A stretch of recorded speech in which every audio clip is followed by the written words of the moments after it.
galera, beleza? A pergunta dessa semana é: pense, e se você tivesse que subir num palco para falar sobre algum assunto?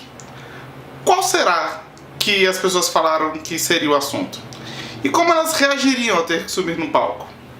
Vamos ver o que esse time de primeira respondeu. Se eu tivesse que subir num palco para falar de alguma coisa, eu me sentiria com medo.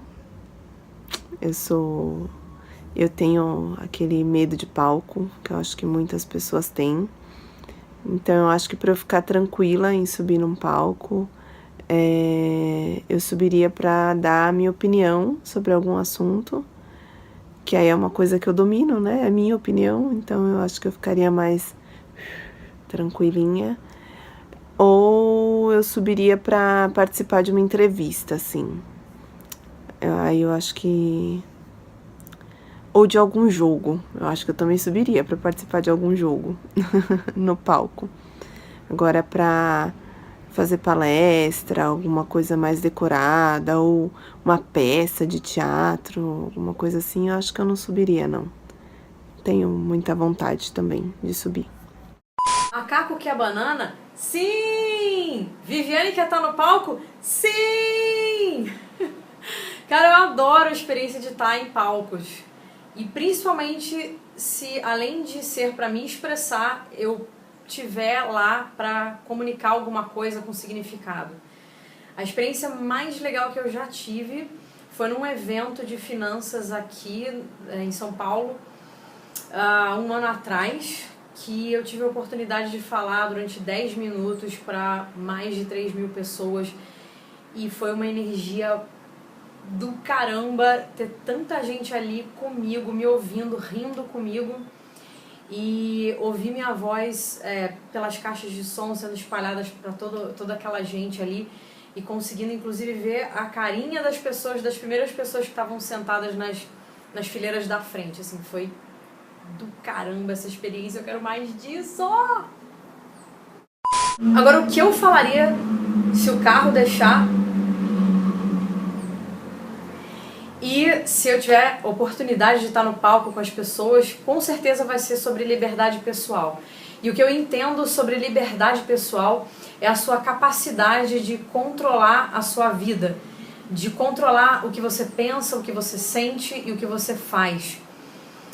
A maior parte, eu me arrisco a dizer que a maior parte dos nossos problemas decorrem da nossa má comunicação com a gente mesmo.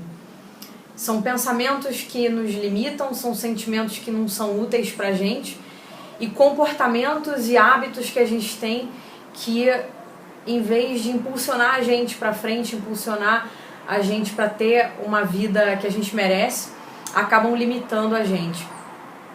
Então, eu não sei quanto tempo eu teria no palco para falar, e obviamente isso afeta a mensagem que eu quero passar, mas basicamente a minha maior preocupação para a minha vida, para a vida da minha filha, para a vida dos meus clientes, é sempre, caramba, como é que eu posso empoderar essa pessoa, como é que eu posso me empoderar para conseguir lidar com o que a vida traz pra gente. A gente tem um cinema dentro da nossa cabeça e a gente usa muito mal esse cinema. As histórias que a gente se conta, em geral, são histórias que fazem a gente ficar muito aquém do que a gente poderia ser.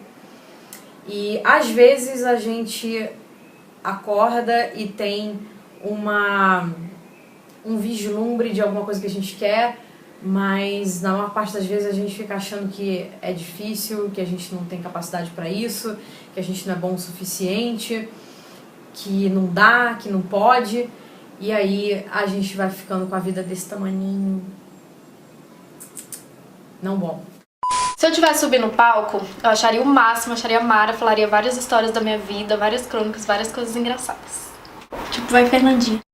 Eu falo já de comédia, sou comediante, stand-up e às vezes faço umas palestras sobre criatividade, sobre como eu faço minhas coisas e tal. Então, mas se não for sobre isso, eu falaria sobre física quântica.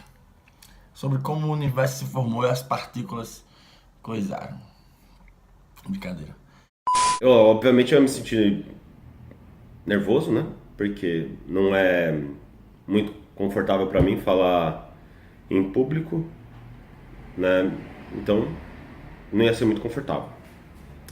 E eu falaria que todo mundo pode desenhar e que desenhar é muito legal e que todo mundo já desenhou uma vez na vida e todo mundo curtia isso na infância.